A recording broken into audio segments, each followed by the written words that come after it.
जय हिंद प्यारे बच्चों आज के इस वीडियो के अंदर हम class 7th maths half yearly examination paper को डिस्कस करने वाले हैं। यह एक सैम्पल पेपर की तरह इसको आप ले सकते हैं और इस पेपर के अंदर हम सभी इंपॉर्टेंट क्वेश्चंस को डिस्कस करेंगे जो आपके फाइनल या हाफ ईयरली एग्जामिनेशन में आ सकते हैं। तो ये शुरू करते हैं आज का ये वीडियो। इसको इंडियन सिस्टम में कैसे रीड करेंगे तो आपको पता है वंस, टेंस, 100, 1000, 10,000, लाख, 10 लाख, करोड़। तो 1 करोड़ 23,45,678। ठीक है, तो 1 करोड़ वाला ऑप्शन हमारा सही है, यानी कि ऑप्शन नंबर ए। ठीक है, which number is larger 50 million 5 crore. देखो 5 करोड़ का मतलब है 7 जीरो लगी होंगी। ठीक है, और इंडियन में हर पहले 3 डिजिट के बाद और फिर 2 डिजिट के बाद कॉमा लगता है। ये 5 करोड़ है। 50 मिलियन मतलब 1 मिलियन का मतलब 10 लाख होता है, 10 की पावर 6। जब आप इसको वापस मल्टीप्लाई करोगे तो इसकी भी जीरोस कितनी हो जाएंगी, 7 हो जाएंगी। तो ये दोनों ही क्या हैं, इक्वल है। विच of the following number is both divisible by 9। नीचे ऐसा कौन सा नंबर है जो 9 से भी डिविजिबल हो और जिनके डिजिट का सम 54 हो। तो ये सभी ही 9 से डिविजिबल हैं। ठीक है, क्योंकि ये सभी के सभी नंबर 3 के टेबल में आ रहे हैं। कैसे पता लगा, सम of all digit.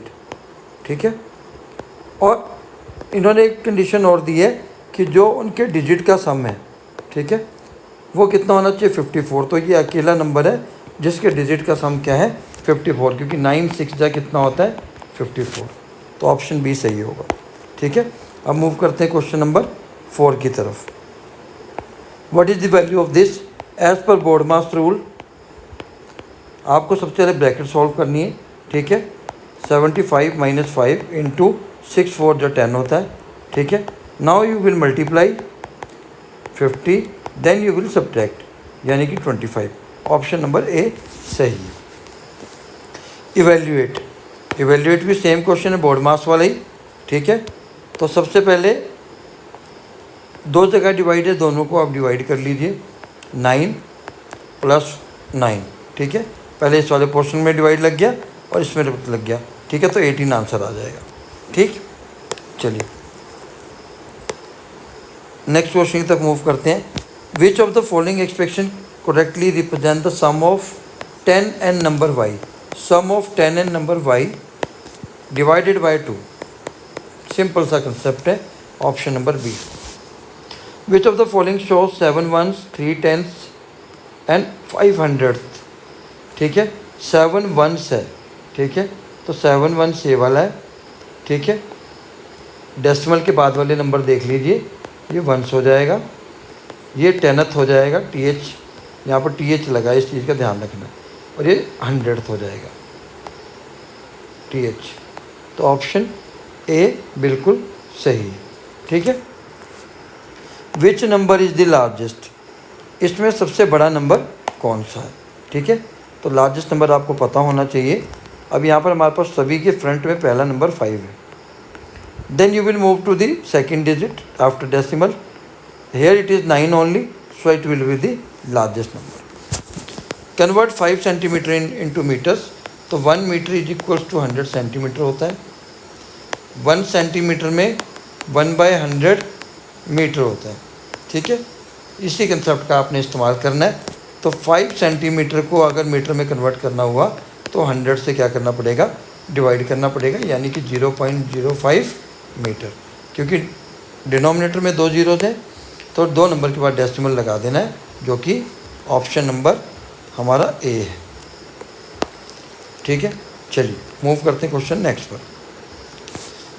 What is the perimeter of regular hexagon. ठीक है, तो रेगुलर हेक्सागन, रेगुलर वर्ड इस्तेमाल है, मतलब सारी साइड इक्वल है और 6 × 8 हो जाएगा, 6 × a हो जाएगा, जहाँ पर a क्या है, हमारी साइड है।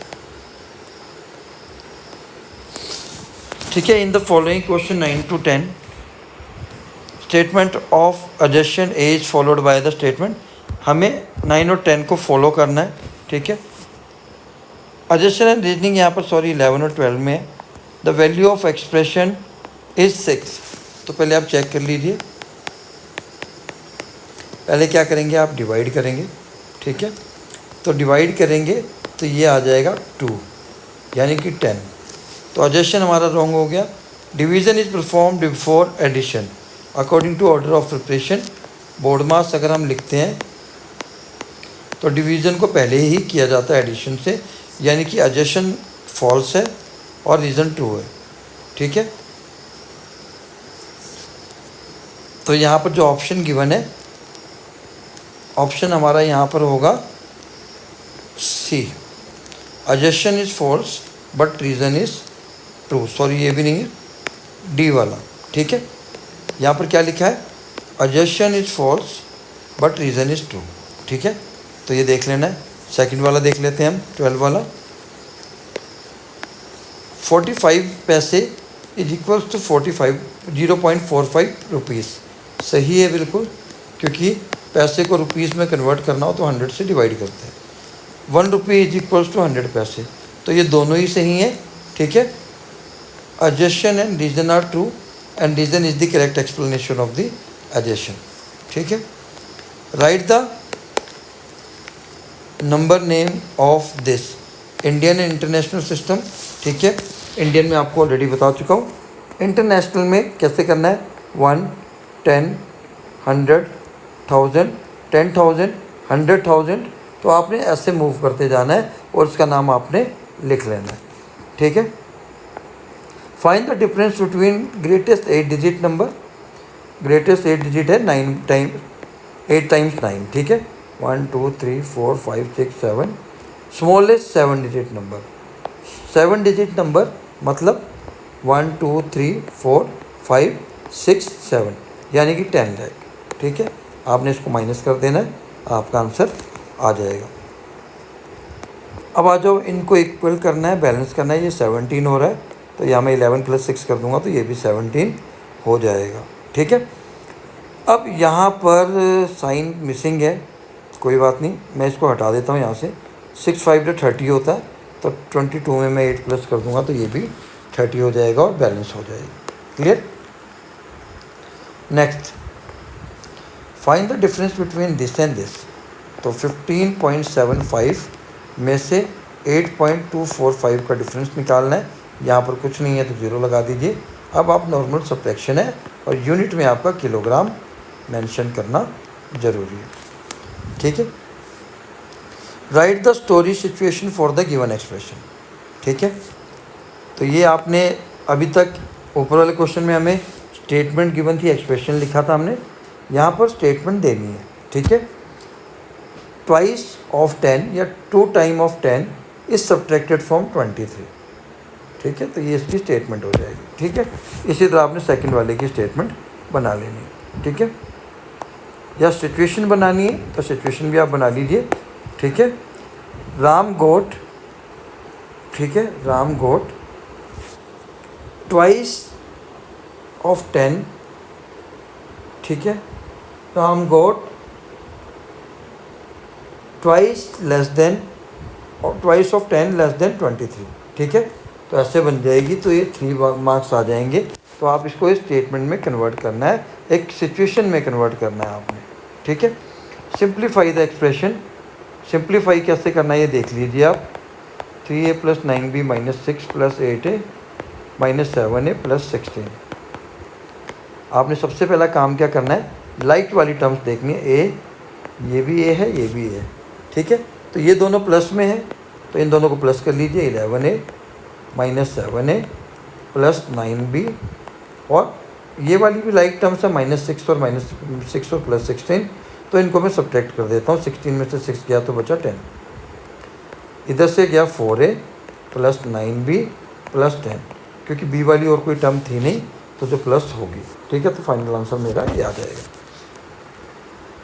Next question, Ramesh counted the population of 5 villages 1 2 3 4 and 5। Find the total population. आपने इन सभी को प्लस कर लेना है। Round off the total to nearest lakh. तो आप एक सिंपल सी चीज़ समझा देता हूँ, आपको क्लियर हो जाएगा। मान लो हमें कैलकुलेट करना है नियरेस्ट 100, ठीक है। नियरेस्ट 100 मैंने एक एग्जांपल लिया 495। नियरेस्ट 100 करना है इसको, ठीक है। नियरेस्ट 100 है तो आप उससे एक पहली वाली टर्म को देखेंगे। ये कौन सी टर्म है हमारी? टेंस वाली। ठीक है, अगर ये 5 से ग्रेटर या इक्वल आती है तो 100 वाली डिजिट को हम इंक्रीज़ कर देंगे और बाकी दोनों को 0 कर देंगे। ठीक है, और अगर ये लेस देन 5 आती है, यहाँ पर 5 से कम होता, तो इन दोनों को छोड़कर ये सिर्फ दोनों को 0 कर दूंगा। ठीक है, और 400 कर दूंगा। मान लो एक 445 था। ठीक है, एक एग्जांपल।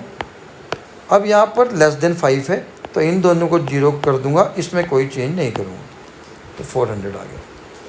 ठीक है, और अगर मुझे टेंस में बोला होता नियरेस्ट 10 तो मैं वंस वाली डिजिट को देखता, एक वाली पहली वाली डिजिट को। क्लियर? ये कंसेप्ट आपको आना चाहिए। A vendor sells 15 apples at ₹12 each, 10 oranges at 8 each. He spends 50 on transport. Write an expression for his total revenue and find it. ठीक है, सेल्स करता है मतलब बेचा है उसने, 15 × 12। ठीक है, कितना हो गया? 180। 10 ऑरेंजेस एट 8 ईच, हर एक को 8 रुपये के हिसाब से 80, 260 हो गया। ठीक है, and spends 50 rupees on the transport. ठीक है, राइट एन एक्सप्रेशन, तो एक्सप्रेशन लिखना है, तो एक्सप्रेशन कैसे लिखेंगे वो देख लो आप। 15 × 12 प्लस 10 × 8। ठीक है, ये तो उसने बेचा है। ठीक है, पर उसने यहाँ पर स्पेंड किया है। अगर आप इसको भी करना चाहें तो प्लस, तो टोटल रेवेन्यू उसका ये आ जाएगा। ठीक है, statement. A shopkeeper sells this of cloth on Monday, this of cloth on Tuesday and this of cloth on Wednesday. Find the total cloth sold in 3 days। तो तीनों डेसिमल वालों को प्लस कर लेना है, 4.5। ठीक है, आगे कुछ नहीं है तो 0 लगा देना है, 2.85। इनको तीनों को प्लस कर लेना है और मीटर में यूनिट आ जाएगा। How much more cloth was sold on Tuesday then Wednesday. Tuesday को वेडनेसडे से कितना ज़्यादा सेल हुआ। ठीक है, तो ट्यूसडे को 4.5 मीटर हुआ था, वेडनेसडे को 2.85 मीटर हुआ था। ठीक है, तो आपने इसमें से माइनस कर लेना है, यूनिट में मीटर लगा देना है, तो वही आंसर आएगा कि ट्यूसडे को इतना मीटर कपड़ा ज़्यादा सेल हुआ था। Next question, arrange the following in descending order. Descending order के लिए मतलब बिग टू स्मॉल लिखना है आपने। ठीक है, बिग टू स्मॉल कैसे देखते हैं? पहला डिजिट सभी का 3 है, अगला 0 है, यहाँ 4 है, यहाँ 4 है, यहाँ 0 है, तो इन दोनों में से कोई एक होगा। ठीक है, तो यहाँ 4 के बाद 5 है और यहाँ 4 के बाद 0 है, तो ये वाला नंबर सबसे बड़ा है। इसके बाद 405 वाला लिख लो, क्योंकि बाकी दो के तो 00 वाले। फिर आ जाओ 3.054 और 3.045, क्योंकि 0 के बाद यहाँ 5 बड़ा है 4 के मुकाबले। तो ये हो गया मेरा डिसेंडिंग ऑर्डर। मूव करते हैं नेक्स्ट क्वेश्चन की तरफ। क्वेश्चन नंबर, यहाँ डेसिमल फॉर्म है, क्वेश्चन मिसिंग है, नहीं है ऑप्शन नीचे। ठीक है, write the decimal form of 2500। ठीक है, 4 ones 3 tens। तो आपको मैंने पहले ही बता दिया था, डेसिमल के बाद पहला नंबर 10th का है, दूसरा नंबर 100th का है, तीसरा नंबर 1000 DH लगा देना है, उसी के हिसाब से आपने इसको लिख लेना है। यहाँ पर 10th है और यहाँ 10th है, इस चीज़ का ध्यान रखना है। Describe the situation corresponding the following algebraic expression. Sum of 8 time of x, 8 time of any number x and 3 time of any number y। तो आप ये स्टेटमेंट बन गई, आप ऐसे लिख सकते हैं। ठीक है, subtract the 2 time of any number from its 15 time. तो आप ये कर सकते हैं। नेक्स्ट आ जाओ केस बेस पर। Green valley school spends this annually for staff salaries, maintenance and electricity before the new academic year. The school principal must present a clear financial report to staff and parents reporting the budget using the Indian and international system. ठीक है, तो ये amount total खर्च करते हैं तो 23547500। तो मैं आपको ऑलरेडी बता चुका हूँ कि इंडियन में पहले 3 डिजिट के बाद फिर 2 डिजिट के बाद कॉमा लगता है, और वही अगर मैं इंटरनेशनल की बात करूँ तो हर 3 डिजिट के बाद कॉमा लगता है। ठीक है, आगे क्या है, clear financial presentation help parents trust school management. Place commerce using both system already कर दिए। Right in Indian system, Indian system के अंदर अगर मैं बात करूँ 1, 10, 100, 1000, 10,000, लाख, 10 लाख, करोड़, 2 करोड़, 35 लाख, 47,500। इंटरनेशनल में भी आपको ऑलरेडी बता दिया मैंने। ठीक है, कहाँ तक, 1, 10, 100, 1000, 10,000, 100,000। ठीक है, तो हम जो 1 लाख है उसको 100,000 कहते हैं, उसके बाद मिलियन। ठीक है, 10 मिलियन। तो ऐसे करके आपने इसकी नेमिंग कर लेनी। Ravi is 3 years older than twice his sister's age। ठीक है, तो पहले में रवि का हमें पता है ना कि कितना बड़ा है इसकी सिस्टर से, तो सिस्टर की एज हमें लेट करनी पड़ेगी जो यहाँ पर गिवन है x। Right an expression. ठीक है, फॉर रवि's एज, रवि की एज क्या होगी, twice his sister age. Twice का मतलब होता है 2 टाइम, इसकी सिस्टर के 2 टाइम से, ठीक है, 3 ज़्यादा, 3 साल ज़्यादा।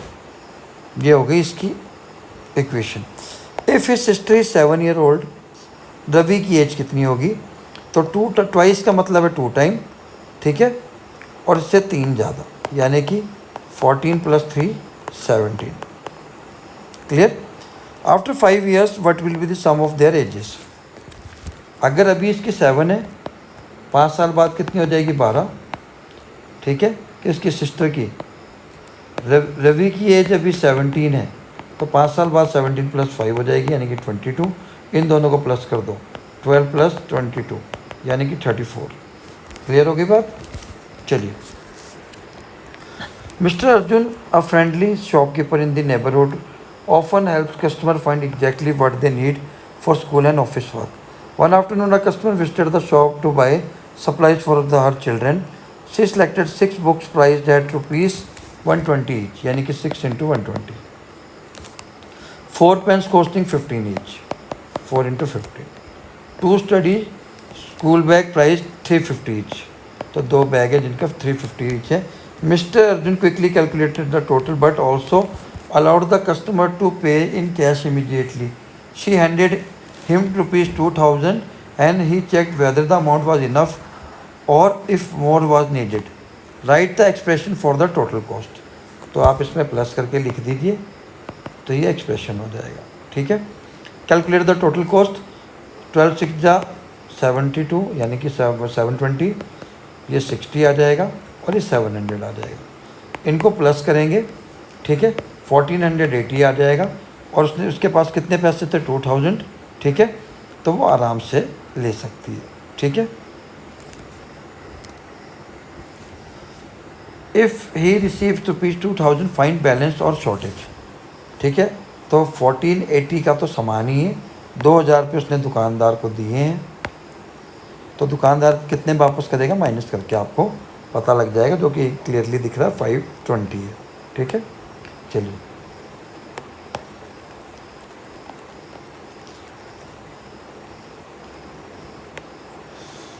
Add the expressions given below. Simple है, सेम टर्म को सेम में प्लस कर देना है। 4D - 7C + 9 + 8C - 11 + 9D। ठीक है, तो सेम टर्म्स को सेम टर्म में प्लस कर देना है। D वाली ये है और ये D दोनों प्लस में है, तो 13D। ये C वाली है और ये C वाली, पर एक माइनस में एक प्लस में, तो माइनस करना पड़ेगा, यानी कि 1C। ये भी दोनों के डिफरेंट साइन है तो माइनस होंगे, पर साइन बड़े नंबर का लगेगा, यानी कि -2। सिमिलरली आपने इनको भी कर लेना है। ठीक है, तो प्यारे बच्चों, ये था 7th का हाफ ईयरली एग्जामिनेशन का sample paper. Hope you enjoyed it, और काफ़ी सारे क्वेश्चंस आपको सीखने को मिले होंगे। फिर मिलते हैं नेक्स्ट वीडियो में। टिल देन, जय हिंद।